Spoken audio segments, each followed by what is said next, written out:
ngaluh misalnya beliau. Tidak. Sulit sekali Niko untuk memancing, membuat alur daripada Niko. Ada kira-kira mungkin bahan lawakan atau guyonan Ani paling fenomenal atau menjadi ciri khas Sokir gitu yang masih beli ingat apa misalnya? Nah, niki sebenarnya yang senangnya sebenarnya salah satu lawakan ya. Tiang sering sebutkan gending-gending rari Niko Pak. Itu mengatakan makanan oh cocok nih aman untuk bagian anak-anak. Ya, Sokir, nah gitu. Niko di sana Niko kita eksplornya tentang kearifan lokal bahwa di Bali itu ada Sekar Hari. Nah, dia pasti bernyanyi yang benar gitu. Yang juga harus berpikir mencari ide gitu.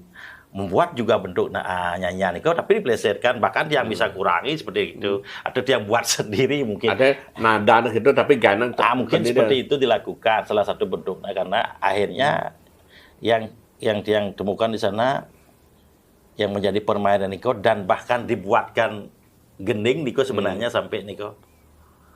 Contohnya bisa